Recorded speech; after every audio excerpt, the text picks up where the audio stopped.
Vos tenebras luz, tu luz me halló, en Cristo libre soy.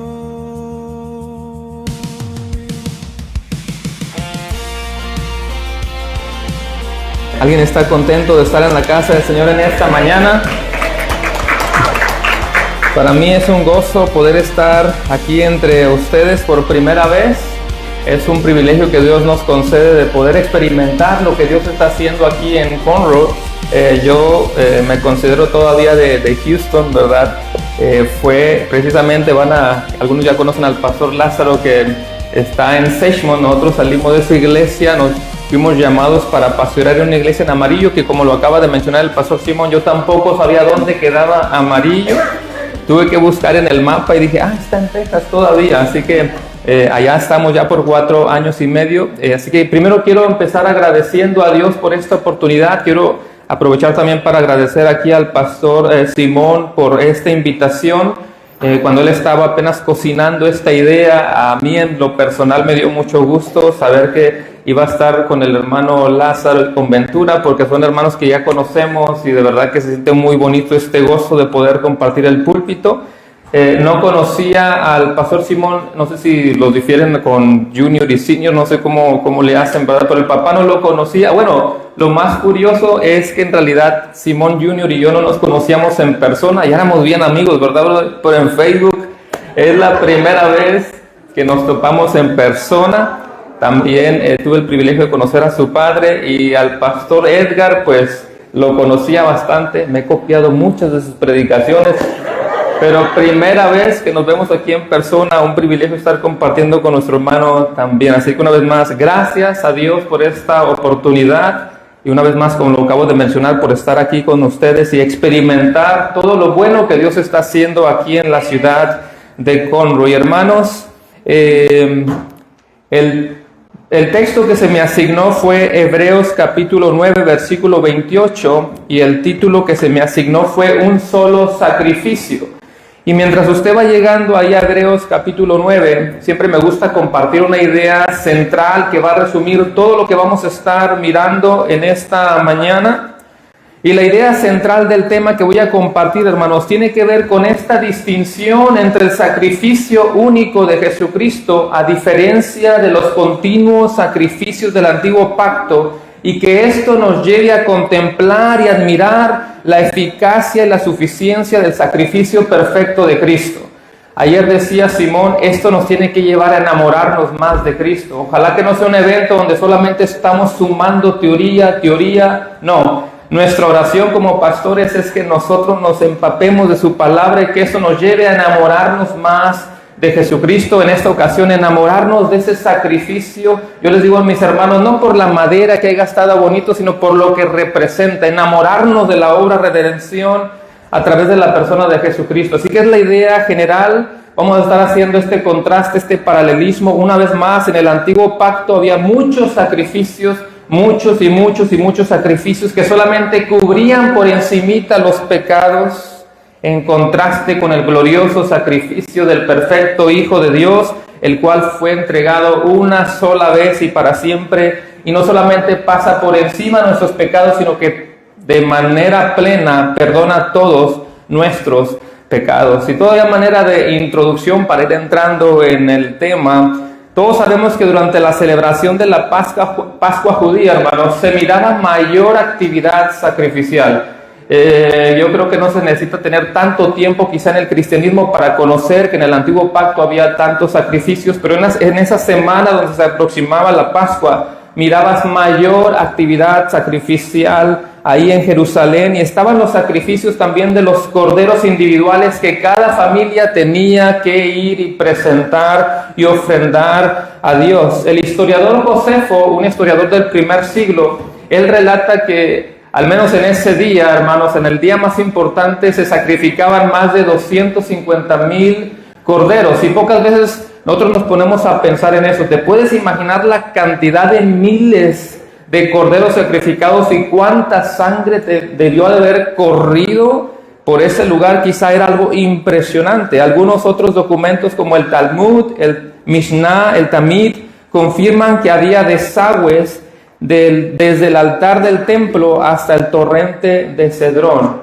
lo cual no debería de extrañarnos, hermanos. ¿Te puedes imaginar si en esos templos no hubiera unos conductos o desagües para que la sangre fluyera? Yo no sé cuántos han visto alguna ocasión, no sé, un cordero colgado o el que se ha cocinado un cerdo, no sé, y lo degollas y cuánta sangre está corriendo. ¿Te imaginas la sangre de más de 250,000? Por supuesto que tenía que haber alguna forma de desagüe, conductos para que la sangre se estuviera fluyendo, y como lo acabo de mencionar, iba desde el templo, el altar del templo, hasta el torrente de Cedrón.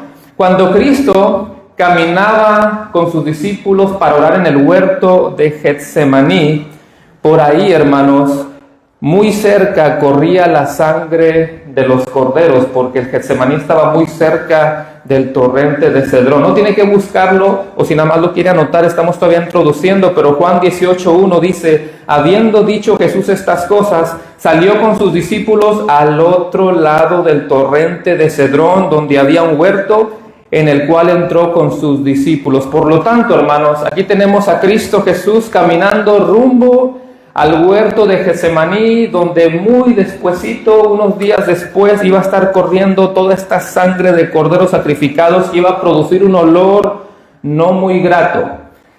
Allá en la ciudad de Amarillo, quizá una vez al mes más o menos, se viene un olorcito, porque allá es una zona rural de mucho ganado, muchas vacas. De hecho es la ciudad del steak. Si se quiere ir a comer un buen steak, ahí los tenemos en casa.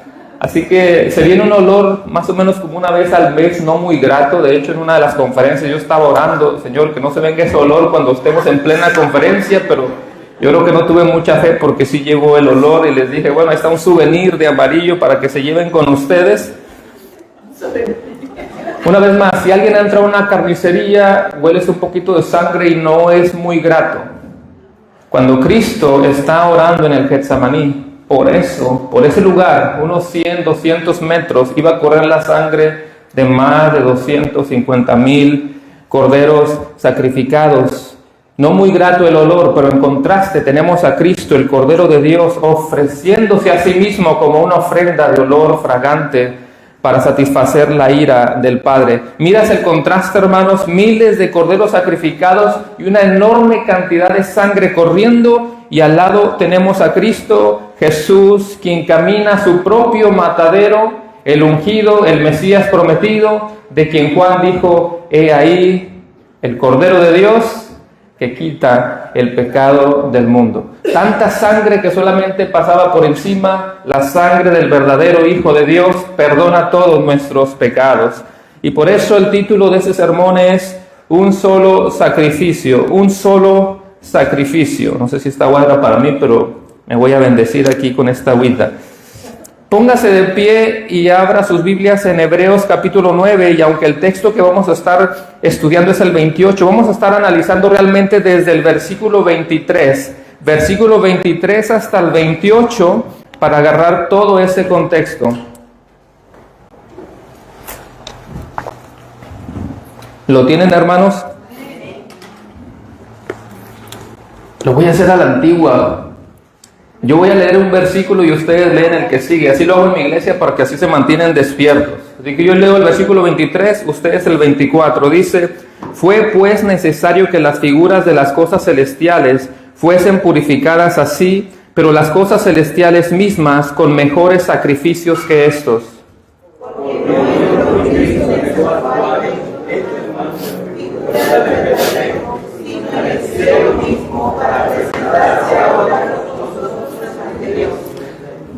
Y no para ofrecerse muchas veces, como entra el sumo sacerdote en el lugar santísimo cada año con sangre ajena.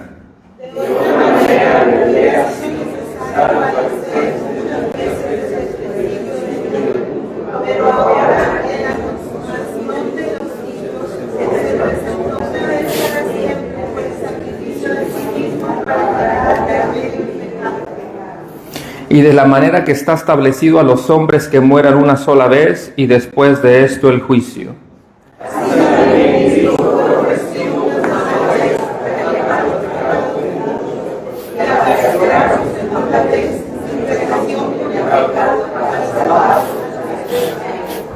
Amén. Vamos a orar. Señor, gracias te damos en esta mañana. Gracias por el gozo que tú nos das de poder estar en este lugar. Gracias por el privilegio de levantar nuestras voces, de exaltar a tu nombre, reconociendo que aquí la gloria no es para ninguno de nosotros. La gloria es totalmente para ti. Tú eres el único digno, pero también ahora te pedimos que tú seas con tu siervo y que yo solamente pueda exponer fielmente el texto bíblico para que hoy podamos ser edificados a través de tu palabra. Así que bendice ese tiempo en el cual juntos vamos a examinar y meditar en tu santa palabra. Prepara nuestra mente, nuestro corazón, y te pedimos todo esto en el poderoso nombre de Cristo Jesús. Amén. Puede tomar su lugar. Si alguien ha leído la carta de Hebreos, seguramente se ha dado cuenta que la idea central de toda la carta de Hebreos es definitivamente elevar a Cristo como superior a todas las cosas, elevar a Cristo como superior a todas las figuras del antiguo pacto. Definitivamente que Cristo es la revelación de Dios. Ayer se habló de eso, la encarnación. Definitivamente Cristo es la revelación total y perfecta de Dios. Hebreos tiene la tarea, una vez más, hermanos, de mostrarnos que Jesús es superior a todas las cosas.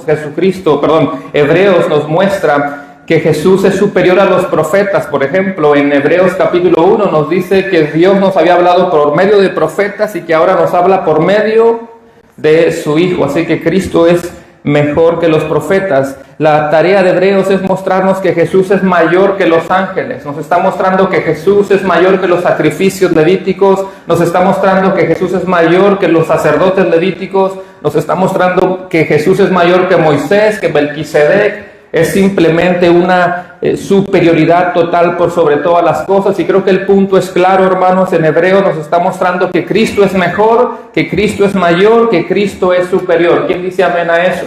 Es por encima de todas las cosas. Y me gustaría dividir el tema que vamos a estar hablando en 3 secciones para que nos ayude a memorizar todo lo que vamos a estar mirando. La primera sección la vamos a llamar el sacrificio de Cristo es superior en su naturaleza. La segunda sección la vamos a llamar el sacrificio de Cristo es único y suficiente, que está apuntando a ese título. ¿Cómo se llama el tema de hoy? Un solo sacrificio. Y el punto o la sección número 3 la vamos a llamar el sacrificio de Cristo garantiza una salvación completa. Así que para los que les gusta tomar notas, vamos a comenzar con la primera sección. El sacrificio de Cristo es superior en su naturaleza. ¿Estamos listos, hermanos? Vamos a ver que el sacrificio de Cristo es superior, una vez más, porque todo el contexto del antiguo pacto está apuntando a la persona de Jesucristo. Así que voy a leer nuevamente, preste mucha atención en Hebreos 9, versículos 23 y 24. Dice, fue pues necesario que las figuras, no sé si se va a alcanzar a ver, pero traté de subrayar algunas palabras importantes, pero dice, fue pues necesario que las figuras de las cosas celestiales fuesen purificadas así, pero las cosas celestiales mismas con mejores sacrificios que estos. Porque no entró Cristo en el santuario o en un santuario hecho de mano, figura del verdadero, sino en el cielo mismo, para presentarse ahora por nosotros ante Dios. Aquí le vamos a comenzar a hacer preguntas al texto bíblico, porque hay algunas cosas que nos pueden sonar medio extrañas. ¿Qué es esto de las figuras? ¿Por qué necesitan ser purificadas? ¿Qué otra pregunta le podemos hacer al texto? ¿Por qué las cosas celestiales deben de ser purificadas? ¿Y por qué dice en plural con mejores sacrificios que estos? Si el sacrificio de Cristo es uno solo. Así que vamos a comenzar elaborando estas preguntas. Y la primera parte que queremos nosotros responder y analizar es ¿qué es esto de las figuras? ¿En qué piensas cuando escuchas la palabra figuras? Y yo sé que como buen cristiano diría, bueno, en todas las figuras en el Antiguo Testamento que están mostrando a Cristo, pero si hacemos la pregunta de una manera más general, incluso en un ámbito secular, le preguntas a una persona, ¿en qué piensas cuando escuchas la palabra figuras? Quizá en formas, quizá un triángulo, un círculo, un cuadro, un rectangular, en tipos, en legos. A los niños les gustan mucho las figuritas de los legos y al pastor Simón también le gustan mucho los legos. ¿En qué otras cosas piensas? Hermanos, quizá en una réplica, No sé cuántos han visitado en Kentucky, es que está, ¿verdad?, la réplica del arca de Noé. Levante el que ha visitado ese lugar, la réplica. Ahora levante la mano los que no han visitado esa réplica. Mira cuántos pobres hay aquí. No sé. Yo también estoy incluido ahí porque nunca he ido. Es interesante, hermanos, que el autor de la carta a Hebreos está utilizando la palabra griega upodegma, que significa precisamente réplicas, que aunque tiene un significado muy profundo, en primera instancia está haciendo referencia a ese tabernáculo terrenal para luego contrastarlo con un tabernáculo celestial. Por eso hemos dicho que el sacrificio de Cristo es de una naturaleza superior. No estamos hablando de cosas terrenales, estamos hablando de cosas espirituales. John MacArthur define estas figuras, dice, eran esquemas de las realidades del cielo. Toda la sangre del antiguo pacto era solamente una copia, un retrato débil de la sangre que derramó Jesús. Así que vamos a ir elaborando definiciones para poder captar mejor la idea de lo que significan las figuras. Así que, ¿qué trata de decirnos el autor de Hebreos con estas figuras que deberían de ser purificadas? Hermanos, lo que el autor de Hebreos nos está tratando de comunicar, escuche, es recordarnos que cuando Dios se acercó a Israel en el antiguo pacto, Él les dejó un sistema, un orden litúrgico para que el pueblo se pudiera acercar a Dios y tener comunión con Él. Si tú has leído el Pentateuco, si tú has leído Éxodo, Levítico, toda esa parte de la Escritura, te vas a dar cuenta que Dios deseaba habitar entre su pueblo, ¿verdad que sí? Por eso fue el que les dijo, construyame un tabernáculo porque yo deseo habitar entre ustedes. Pero siempre hemos notado, hermanos, que cada vez que Dios se comunicaba, cada vez que Dios se acercaba con el pueblo, algo siempre estaba pasando. Los sacrificios, las ofrendas, los rituales. Así que de esto se trata, hermanos. Cuando Dios se está acercando al pueblo, siempre hay un sistema de rituales. Pero lo interesante, hermanos, es que vemos que incluso los utensilios y las actividades debían de ser purificadas también. Así que yo quiero que pienses en esto. Cada vez que Dios se va a acercar al pueblo, ellos están haciendo sacrificios, están sacrificando animales, corderos, pero incluso los objetos, los utensilios también deberían de haber sido purificadas. Aquí viene una definición quizás simple, pero que nos va a ayudar a captar la idea de mejor manera. ¿Qué son las figuras? Y si alguien toma nota, las figuras son todo lo que tenía que ver con el culto ofrecido a Dios mientras Dios se acercaba al pueblo. Y esa frase es clave, mientras Dios se acercaba al pueblo. Repito, ¿qué son las figuras? Las figuras son todo lo que tenía que ver con el culto ofrecido a Dios mientras Dios se acercaba al pueblo. En otras palabras, todo. Ahí entraba tabernáculo, sacrificios, ofrendas, pero como lo he mencionado, incluso los utensilios, una cuchara, un tenedor, un cuchillo. Y hermanos, seguramente que algunos de nosotros pudiéramos decir, ¿pero por qué? O sea, entiendo que los sacrificios, pero tener que estar incluso purificando los utensilios, suena un poquito exagerado eso. Quiero que leas Hebreos 9:19. Hebreos capítulo 9, versículo 19 dice, porque habiendo anunciado Moisés todos los mandamientos de la ley a todo el pueblo, tomó la sangre de los becerros y de los machos cabríos con agua, lana escarlata e hisopo, y ¿qué dice? Y roció el mismo libro y también a todo el pueblo. Moisés está revelando al pueblo la ley, la palabra de Dios. Pero luego dice que tenía que rociar también el libro. ¿Sí me va siguiendo? O sea, ¿por qué los sacrificios y encima de eso los objetos, los materiales, los utensilios? Alguien pudiera decir, si nos pusiéramos en los zapatos de los judíos, creo que estás un poquito exagerado, Dios. ¿Qué puede haber de pecado? ¿Qué puede haber de malo en el cuchillo, en la cuchara para tener que estarla purificando? Hermanos, nunca se trataba de los utensilios, era realmente que las manos que habían tocado tales utensilios eran manos manchadas por el pecado. Nosotros estamos contaminados por el pecado, así que es una forma de mostrar que nosotros somos tan pecadores, pero que Dios es totalmente santo y perfecto. Y por eso incluso hasta los utensilios que habían tocado seres pecadores tenían que ser lavados y purificados. Ve que cuando alguien dice que somos pecadores, no existen amenes. Pero si decimos, descubre el campeón que hay en ti, ¿verdad? Ya lo voy conociendo. Ayer mencionaba el pastor Simón este pasaje. ¿Te recuerda cuando iban trasladando el arca y de pronto los bueyes tropezaron y alguien lo tocó? No lo tienes que buscar, nada más brevemente lo leo. 2 Samuel 6 y 7 dice: cuando llegaron a la era de Nacón, Usa extendió su mano al arca de Dios y la sostuvo porque los bueyes tropezaban. Y el furor de Jehová se encendió contra Usa y lo hirió allí Dios por aquella temeridad y cayó ahí muerto junto al arca de Dios. No tiene que levantar la mano, pero si yo preguntara, ¿cuántos en algún momento de tu vida llegaste a pensar, qué crueldad de Dios, qué injusto es Dios? No nos hagamos, muchos quizá nos sintiéramos como que fue muy exagerado y por eso ha llevado a muchas personas a ver al Dios del Antiguo Testamento como un Dios rudo, terrible, pero piensan que Cristo, el Dios del Nuevo Testamento, ay, qué suavecito es, sobre todo por la serie The Chosen y todo eso, ¿no? Todo es amor, todo es tierno. Es exactamente el mismo Dios.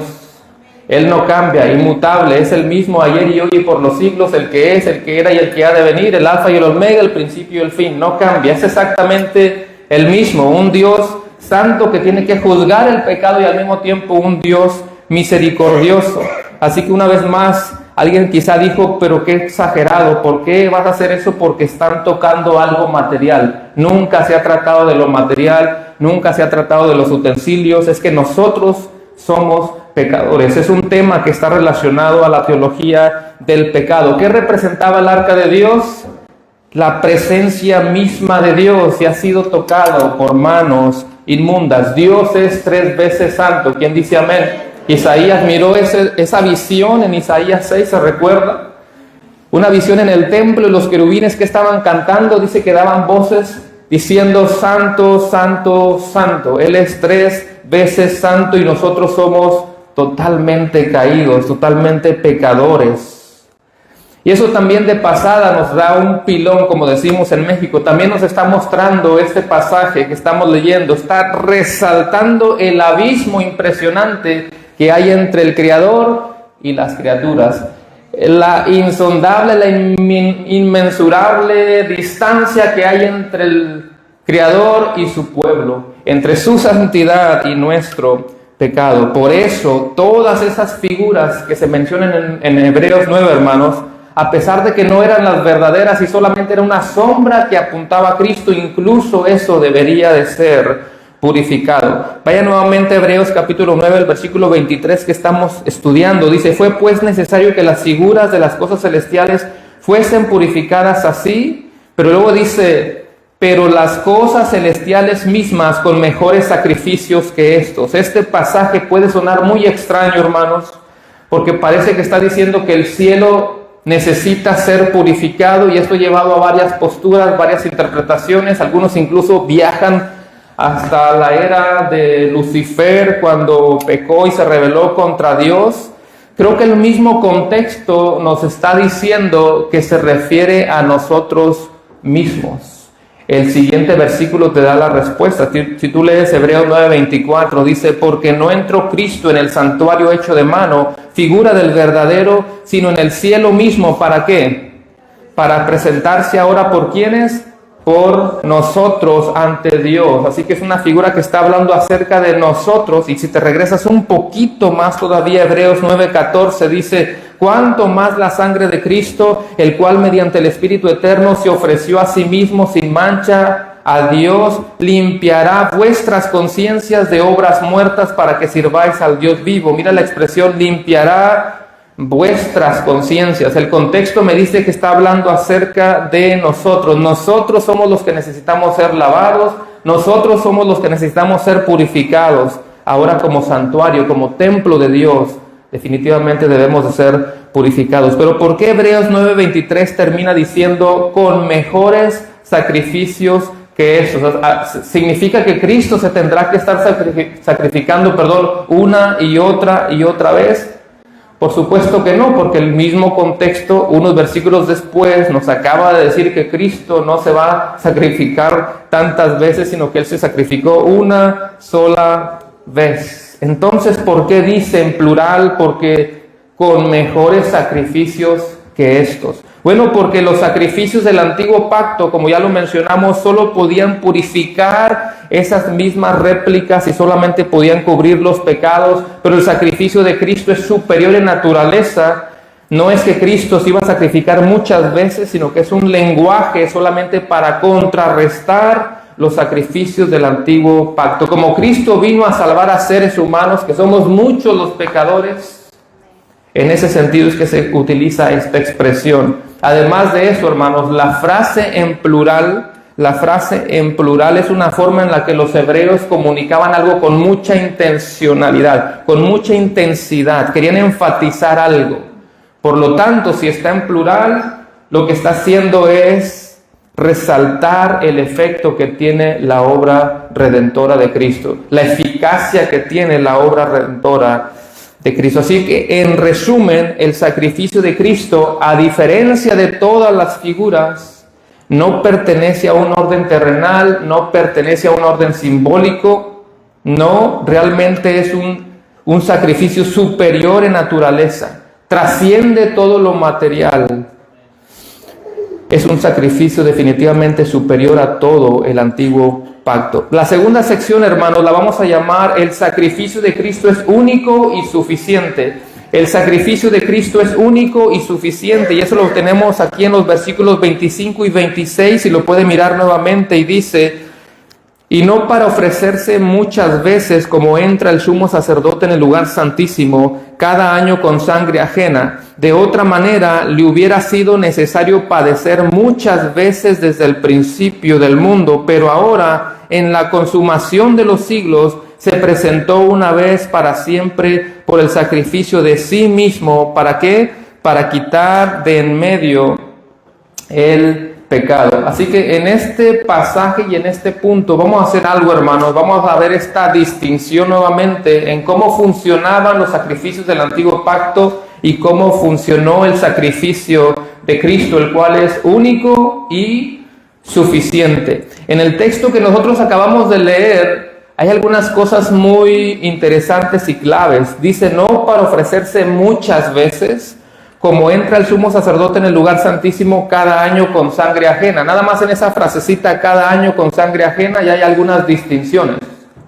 Dice cada año, una vez al año, pero también con sangre ajena. Una vez más, para los que toman nota, si alguien pudiera anotar ahí Levítico 16:34, voy a leer Levítico 16:34, y dice: y esto tendréis como estatuto perpetuo para hacer expiación, dice, una vez al año por los pecados de Israel, y Moisés lo hizo como Jehová le mandó. Y incluso en el mismo Hebreos 9, versículo 6 también dice: y así dispuestas estas cosas, en la primera parte del tabernáculo entraban los sacerdotes continuamente para cumplir los oficios del culto, pero en la segunda parte, haciendo referencia al lugar santísimo, solo el sumo sacerdote una vez al año, no sin sangre, la cual ofrece por sí mismo y por los pecados de ignorancia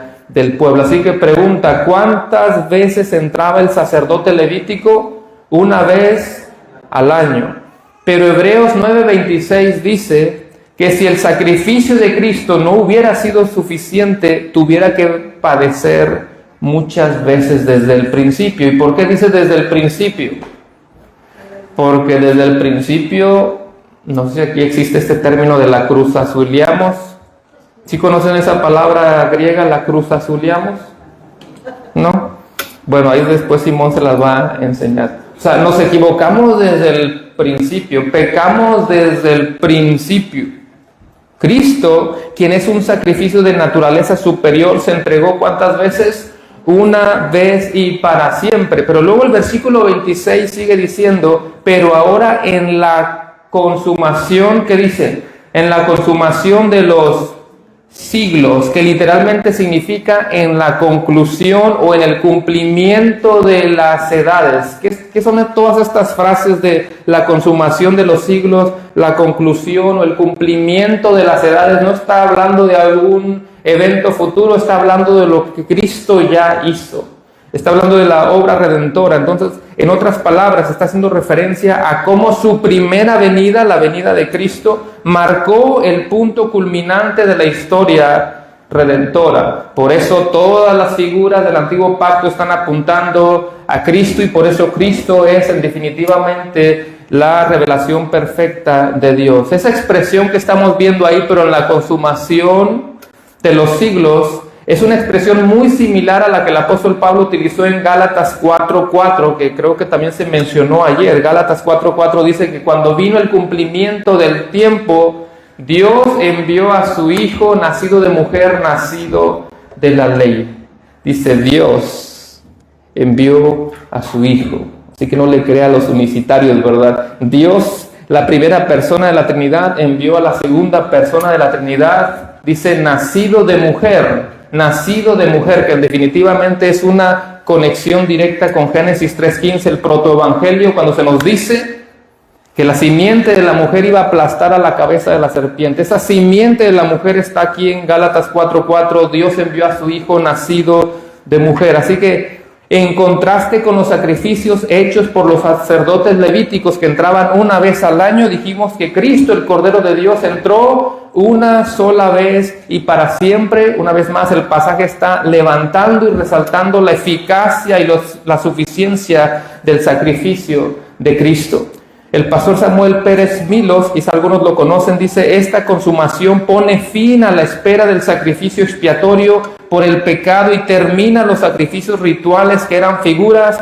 En la consumación de los tiempos, Dios carga sobre Cristo los pecados que Él había pasado por alto antes en base a ese sacrificio. Hermanos, la razón por la que no es necesario que Cristo se sacrifique una y otra vez es que su sangre no es sangre de animales, su sangre no es sangre de machos cabríos. Estamos hablando de la sangre del Hijo de Dios, la sangre del Cordero perfecto y divino de Dios, el cual es verdaderamente Dios y verdaderamente hombre. Verdaderamente Dios porque solamente Dios puede perdonar pecados, como dice Marcos, y tenía que ser hombre porque vino a sustituir a los seres humanos. Pero hay otro contraste, hermanos, entre el sacerdote levítico y Cristo como nuestro sacerdote. Hay otro contraste aquí. Acuérdense que estamos viendo la segunda sección que se llama el sacrificio de Cristo es único y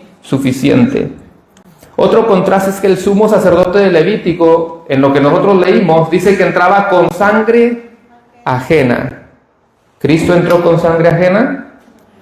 Mire lo que dice el versículo 12. Casi todo lo tenemos ahí en Hebreos 9. Dice el versículo 12, y no por sangre de machos cabríos ni de becerros, sino por su propia sangre entró una vez y para siempre en el lugar santísimo, habiendo obtenido eterna redención. Siempre que pensamos en Cristo, hemos visto a lo largo de los evangelios esta figura de alguien que se da por los demás. Siempre Cristo se está dando por los demás. Él dijo, yo no vine para ser servido, sino para servir. Cuando vamos a Efesios, y vamos a utilizar ese pasaje de Efesios 5, cuando vamos a hablar a los matrimonios, siempre decimos que Cristo se ofreció, Cristo se dio a sí mismo por ella. ¿Quién es ella? La novia, la iglesia. Cristo se dio por su iglesia. Tito 2:14 dice que Él se dio a sí mismo por nosotros. Pablo dijo, Él se dio a sí mismo por mí. Efesios 2 dice que Cristo, aunque existía en forma de Dios, no escatimó el ser igual a Dios, sino que se despojó a sí mismo. Cuando vemos la figura de que Cristo se despojó a sí mismo, Él no está ofreciendo sangre ajena, Él está ofreciendo su propia sangre. Él se despojó a sí mismo, tomando forma de siervo, haciéndose semejante a los hombres, y estando en condición de hombre, se humilló a sí mismo, haciéndose obediente hasta la muerte y muerte de cruz. Otra distinción entre el sumo sacerdote de Levítico y Cristo es que el sumo sacerdote del antiguo pacto intercedía por sus propios pecados y por los del pueblo. Otra cosa que Cristo no necesita hacer. ¿Cómo Él va a interceder por sus propios pecados si estamos hablando de un ser perfecto que no conoce pecado? Segunda de Corintios 5:21, al que no conoció pecado, por nosotros se hizo pecado para que fuésemos hechos justicia de Dios en Él. Así que, hermanos, en resumen, el sacrificio de Cristo es suficiente y no es necesario sumarle nada a Cristo. No es necesario sumarle nada a la gloria de Cristo, no hay necesidad de sumarle nada a la cruz, a la obra redentora de Cristo. Por eso el cristianismo es esta religión que cree en la sola gracia. Por lo tanto, nosotros creemos que sí vamos a hacer obras, ¿verdad? Pero no para salvación, sino como evidencia de nuestra salvación. Respondemos en obras. La única obra que fue necesaria para nuestra salvación ya fue completada en el Gólgota, en la cruz del Calvario, por la persona de Jesucristo. Pensar que necesitamos hacer obras para salvarnos, es decir, que Cristo no es suficiente, es decir, que la obra de Cristo no fue suficiente. Albert Müller comenta, la obra de Cristo es superior, que no necesita repetirse año tras año y hace que todas las demás figuras queden obsoletas. Esta es otra forma en la que Cristo sustituye a los sacerdotes de la antigüedad. Hermanos, el sacrificio de Cristo es único y suficiente porque Cristo es suficiente. ¿Dice amén a eso? Cristo es suficiente. Así que hemos visto, hermanos, número uno, que el sacrificio de Cristo es superior en naturaleza. En segundo lugar, hemos visto que el sacrificio de Cristo es único y suficiente. Y en tercer lugar, veremos que el sacrificio de Cristo garantiza una salvación completa. El sacrificio de Cristo garantiza una salvación completa. Allá en nuestra iglesia, hermanos, acostumbro a hacer esto que ya viene desde Seichmann, ¿verdad? Contaba 1, 2, 3, no sé si todavía lo hace el pastor Julio, y todos tienen que decir gloria a Dios porque necesito que me despierten ese hermano que está ahí. Así que contamos 1, 2, 3 y todos dicen gloria a Dios. ¿Están listos? 1, 2, 3. Amén. Buenos días, hermano. Ahora no se crean, nadie está dormido. Hebreos 9, versículo 27. Dice, y de la manera que está establecido para los hombres que mueran, ¿cuántas veces? Una sola vez. Y después de esto el juicio. Así también, ahí está un contraste, así también Cristo fue ofrecido una sola vez para llevar los pecados de muchos y aparecerá por segunda vez sin relación con el pecado, para salvar a los que le esperan. Así que en el versículo 27 yo veo juicio, en el versículo 28 yo veo redención. Esto es la gloria perfecta de la palabra. No podemos nada más hablar de amor, ¿verdad? Aquí vemos un juicio en el versículo 27 y vemos redención en el versículo 28. Primero nos dice que está establecido que los hombres mueran una sola vez, no hay espacio para un purgatorio, ¿verdad que no? Y después de esto el juicio. La muerte física nadie la puede evitar, no está en nuestras manos. Dios es el dador de la vida, Él da, Él quita. Job dijo, Dios dio, Dios quitó, sea el nombre de Jehová bendito. Y si hablamos de la muerte espiritual, hermanos, en realidad, fuera de Cristo estaríamos en las mismas. Exactamente en las mismas. Somos seres pecaminosos. Claro que nosotros somos portadores de la imagen de Dios. Génesis 1, 26 y 27 dice que nosotros fuimos creados a imagen y semejanza de Dios, pero también sabemos que por el pecado se distorsionó esa imagen. Pero aunque la imagen esté distorsionada, seguimos portando la imagen de Dios. Pero también Génesis 5:3 dice que Set, el tercer hijo de Adán, nació a semejanza de Adán. Así que no creamos en el pelagianismo tampoco. Todos ya venimos manchados de fábrica. Todos, por naturaleza, venimos manchados, totalmente pecadores. Una vez más, Génesis 5:3 nos dice eso, que nacemos bajo la descendencia de Adán. Romanos 5:12 dice, por tanto, como el pecado entró en el mundo, y por el pecado la muerte, así la muerte pasó a todos los hombres por cuanto todos pecaron. Romanos 3:23, por cuanto todos pecaron y están destituidos de la gloria de Dios. Efesios 2:1 dice que nosotros estábamos muertos en nuestros delitos y pecados. Muertos en nuestros delitos y pecados. Eso comenzó desde Génesis 2. Hay una orden. Si obedeces, ok. Si desobedeces, ciertamente morirás. Así que la muerte física por un lado nos espera a todos y la muerte espiritual sería exactamente lo mismo, al menos que alguien se ponga en medio y dé su vida por pecadores. Dice que después de morir, ¿qué sigue? Un juicio. Una vez más, siempre vas a encontrar en la Biblia ese patrón: juicio, gracia, juicio, gracia. ¿Por qué? Porque Dios debe de juzgar el pecado. Y al final Hebreos 9:27 dice que mueran una sola vez. Y para librarnos de ese juicio de muerte, alguien tenía que pagarlo con el mismo precio. ¿Y cuál es el precio? La muerte, porque la paga del pecado es la muerte.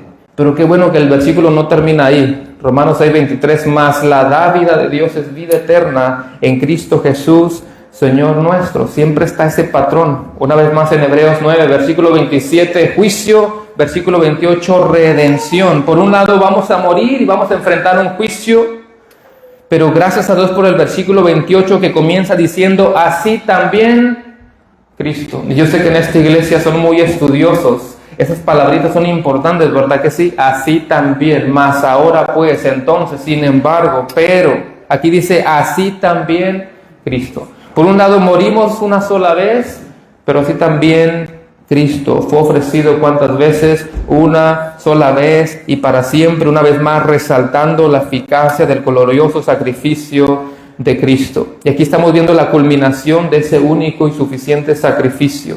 Nota que Hebreos 9:28 continúa diciendo para llevar los pecados de todos, dice para llevar los pecados de muchos. Está haciendo una referencia a Isaías capítulo 53, no me voy a meter aquí en temas más profundos, ¿verdad? Porque ahí hay algo que se lo dejamos a los teólogos. Para llevar los pecados de muchos. Dice Isaías 53, es un pasaje de 3 versículos, pero un poquito extenso, y por eso si nada más quiere escuchar Isaías 53, 10 al 12, porque es lo que Hebreos 9 está haciendo referencia, y dice, con todo esto Jehová quiso quebrantarlo, está hablando la persona de Jesucristo, sujetándole a padecimiento, cuando haya puesto su vida en expiación por el pecado, verá linaje, vivirá por largos días, y la voluntad de Jehová será en su mano prosperada, verá el fruto de la aflicción de su alma, y quedará satisfecho, porque por su conocimiento justificará mi siervo a muchos y llevará las iniquidades de ellos. Por tanto, yo le daré parte con los grandes y con los fuertes repartirá despojos, por cuanto derramó su vida hasta la muerte y fue contado con los pecadores, habiendo él llevado el pecado de muchos y orado por los transgresores. Y luego la última parte de Hebreos, hermanos, espero que estén despiertos, poco a poco vamos a ir aterrizando. La última parte de Hebreos termina diciendo, y aparecerá por segunda vez sin relación con el pecado para salvar a los que le esperan. Y ahí, hermanos, acabamos de decir 3 cosas importantísimas. Dice que aparecerá por segunda vez, número 2, sin relación con el pecado, y número 3, para salvar a los que le esperan. ¿Cuántos saben que Cristo regresa, hermanos? Más allá de que yo soy de esta postura, yo soy de esta otra postura, decía el pastor Miguel Núñez, Cristo viene y punto. En eso tenemos que estar en la misma página. Él viene por su novia, viene a levantar a sus escogidos. Luego dice, sin relación con el pecado, sin relación con el pecado. ¿Por qué? Pues porque obviamente la segunda venida de Cristo ya no tiene el propósito de expiar los pecados, sino que ahora Él viene para traernos salvación final y redención final. Hermanos, este tipo de frases siempre han causado como algunos problemas. Cada vez que decimos, o la Biblia dice que Cristo viene para traernos redención final y salvación final, muchos pueden comenzar a pensar, ¿cómo que viene para traer una salvación final? ¿Qué nos supone que ya somos salvos? Por supuesto que ya somos salvos. Y tú estás asegurado en Cristo, porque la salvación no depende de ti, es una obra totalmente de Dios desde la elección hasta la glorificación. Tú estás asegurado en Él. Pero cada vez que la Biblia utiliza ese tipo de lenguaje, de que vamos a ser sellados por el Espíritu Santo hasta el día de la redención, o en este pasaje, que Él ya no viene para expiar pecados, sino que viene para darnos salvación y redención final, hermanos, es porque aunque la salvación ya está en nuestras manos, ¿quién dice amén a eso? Ya está en nuestras manos, usted y yo no tenemos idea lo que significa disfrutar de esa salvación en un estado sin pecado. Cuando nuestros cuerpos sean glorificados, estaremos delante de la presencia de un Dios totalmente perfecto. Es como regresar a ese Edén perfecto, en estado perfecto, y podemos disfrutar de manera plena la salvación como no tenemos una idea. Y al final dice, para salvar a los que le esperan. En el original dice, para salvar a los que ansiosamente le esperan. Levítico nos enseña que el sumo sacerdote entraba en el lugar santísimo para expiar por los pecados de él y del pueblo, como ya miramos. ¿Qué pasaba si el sumo sacerdote estaba en pecado y entraba así al lugar santísimo? Una vez más se cruzazulió. Tienen que investigar ese término, ¿verdad? Si entraba de manera indebida y se atrevía a entrar delante de un lugar santo que representa la presencia de Dios y sin purificarse, la consecuencia era la muerte inmediata. Por lo tanto, podemos deducir que el pueblo, hermanos, estaba a la expectativa durante ese momento.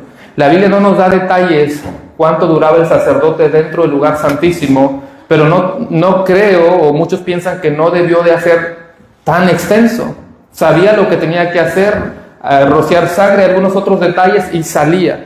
Pero esos minutitos seguramente que eran los más extensos para el pueblo allá afuera. ¿Te habías puesto a pensar en eso?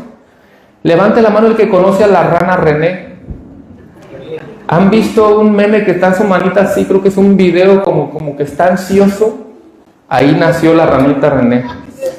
Todos los que están allá afuera, hermanos, mirando que el sacerdote entra, y todos así, preguntándose, ¿qué será del sumo sacerdote? O preguntándose aún mejor, ¿será que la libraremos un año más? Tú y yo no tenemos que preocuparnos de ellos, pero ellos estaban así, llenos de ranitas alrededor del tabernáculo. ¿Será que la iremos a librar un año más? Esto no lo menciona Levítico de manera explícita, pero por ejemplo el Mishnah, un escrito judío, dice que el pueblo esperaba con expectación y con ansias. ¿Qué entiendes por eso? Expectación y con ansias la salida del sacerdote. ¿Por qué? Porque si el sacerdote salía, ¿qué noticia es eso? El sacrificio fue aceptado. Gloria a Dios. Hemos obtenido salvación ¿por cuánto tiempo? Un año más. Ya la libramos un año más. El sacerdote había entrado en el tabernáculo hecho de manos, y al salir y regresar a ellos era motivo de gozo porque tenían redención o salvación, o por lo menos se cubrían sus pecados por un año más. Ve a Hebreos 9 nuevamente en lo que estamos leyendo, y la frase "y aparecerá por segunda vez", y tenemos que hacer una pausa ahí. ¿No te llena de gozo eso? No parece. ¿Sí te llena de gozo saber que Él aparecerá por segunda vez? La primera aparición del sacerdote era en el atrio para ofrecer algunos sacrificios en el altar, y desde aquí entraba al santuario llevando la sangre de expiación, y al hacerlo dice que se perdía de la vista del pueblo. Lo quisiera ilustrar. Yo sé que este púlpito no me va a ayudar mucho porque pues me miran todo, ¿verdad? Es cristal. Pero si este fuera el atrio haciendo los sacrificios en el altar, después tenía que entrar al lugar santísimo, y si esto fuera el lugar santo y santísimo, él entraba, pues obvio que ya se perdió de la vista de todo el pueblo. ¿Sí me va siguiendo? Aquí está haciendo algunos sacrificios en el atrio, en el altar de los sacrificios, y de pronto tenía que entrar al lugar santísimo, y al hacerlo ya se perdió de la vista del pueblo. Y con esa imagen, escucha este comentario del comentarista y teólogo David Allen, y dice: de manera similar, dice que Jesús, nuestro gran sumo sacerdote, apareció por primera vez hace alrededor de unos 2000 años en su encarnación, para luego hacer expiación por nuestros pecados en la cruz. Su ascensión lo llevó fuera de la vista del pueblo, entró a un tabernáculo que es el cielo mismo, a la presencia de Dios, donde aparece continuamente como nuestro abogado, y un día regresará a la tierra y volverá a aparecer por segunda vez para traer la salvación definitiva. Amén. Pero nosotros ya no necesitamos estar como esa ranita René, angustiados, ansiosos y preguntándonos, ¿será que la vamos a librar un año más? ¿Será que por lo menos vamos a tener paz un año más? ¿Será que por lo menos nuestros pecados van a ser cubiertos un año más? No, porque nosotros estamos asegurados en Cristo Jesús, el cual nos selló con el Santo Espíritu de la promesa hasta el día de nuestra redención, de la posesión adquirida. Los discípulos miraban a Cristo ascendiendo y el ángel les dijo, ¿por qué están mirando ahí arriba? Así como ustedes le han visto subir, así mismo Él regresará del cielo, y por lo tanto el pueblo de Dios se alegra, no porque hemos hallado gracia un año, no porque hemos recibido misericordia por un año. El pueblo de Dios se alegra porque hemos sido redimidos por la eternidad, gracias a ese solo sacrificio perfecto del Cordero Hijo de Dios. Hebreos 4:14, por tanto, teniendo un gran sumo sacerdote que traspasó los cielos, Jesús, el Hijo de Dios, retengamos nuestra profesión. Yo creo que podemos exaltar a Dios, simplemente caer rendidos ante Él y decir, Señor, gracias, porque Cristo no solamente es un sacerdote, Cristo no solamente es un sumo sacerdote, Él es el gran sumo sacerdote y está por encima de todas las sombras del antiguo pacto. ¿Qué hemos visto hasta ahora, hermanos? Esa es la conclusión. El sacrificio de Cristo es superior en naturaleza. Él no entró a un tabernáculo terrenal, entró a un tabernáculo celestial. Número 2, el sacrificio de Cristo es único y suficiente. A diferencia de todos los sacrificios del antiguo pacto, solamente el sacrificio de Cristo es tan glorioso y tan impresionante que necesitó una sola vez. Y por último, el sacrificio de Cristo garantiza una salvación segura. Hermanos, ese es el verdadero evangelio. Ese es el evangelio de Jesucristo. A veces la gente se pregunta, ¿cómo puedo saber si una iglesia es bíblica? ¿Cuáles son las marcas de una iglesia saludable? Entre muchas marcas, una de ellas es que sea una iglesia cristocéntrica. Una iglesia donde se cante de Cristo, una iglesia donde se predica de Cristo, una iglesia donde se viva Cristo. De tal manera, cuando alguien entra en esa puerta, parece que pudiera respirar. Aquí habita Cristo en este lugar. Hoy tenemos el famoso evangelio de la prosperidad, tenemos el evangelio de los judaizantes, a las raíces hebreas. Y si Pablo estuviera aquí en este mismo lugar, diría las mismas palabras de Gálatas: tan pronto se olvidaron, cabezones.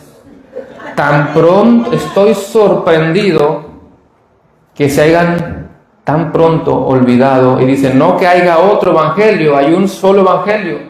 Pero estoy simplemente que me vuela la cabeza. No puedo creer que se hayan alejado del verdadero evangelio. Hermanos, todo el sistema del antiguo pacto señalaba hacia ese momento. ¿Cuál momento? El sacrificio único y suficiente de Jesucristo. No necesitamos más altares en ese sentido, no necesitamos más sacrificios en ese sentido, no hay nada más que añadir, nada más que sumar, nada más que repetir, porque una sola ofrenda bastó para siempre. Como dice ese canto, Jesucristo basta. Su sacrificio es suficiente desde que Él dijo, consumado es, y al tercer día se levantó a los cielos y un día viene por su iglesia. En su primera venida vino para perdonar pecados y por eso su sacrificio es uno solo. Y en su segunda venida vendrá para salvar a los que ansiosamente le esperan y para coronar nuestra eterna salvación. Oremos. Señor, gracias por tu palabra en esta mañana. Como se ha mencionado, nuestra oración es que no solamente de palabra elevemos a Cristo, sino que sea algo que podamos realmente experimentar. Definitivamente esto debe de llevarnos a amarte con todas nuestras fuerzas, agradecer, venir con un corazón humilde, lleno de gratitud, rebosando de gratitud porque alguien estuvo dispuesto a ser nuestro sustituto. Gloria a Dios por el Cordero perfecto que vino a salvar a los pecadores, como decía Pablo, de los cuales yo soy el primero. Que esta es una iglesia que revienta de gozo al recordar ese sacrificio perfecto, y gracias a ese sacrificio ya no tenemos que agregar nada. Al contrario, respondemos, somos llamados a buenas obras por causa de nuestra salvación. Te pedimos por los siguientes oradores y por el tiempo que vamos a estar aquí disfrutando en tu palabra. Sé con esta congregación y oramos por el futuro y lo que tú sigues haciendo y seguirás haciendo en este lugar. Oramos para que sea un lugar donde la palabra de Dios sea exaltada, la palabra de Dios sea predicada. Una vez más te agradecemos por este tiempo y te lo pedimos todo en el poderoso y glorioso nombre de Cristo Jesús. Y la iglesia dice, amén, amén. Dios me los bendiga, hermanos.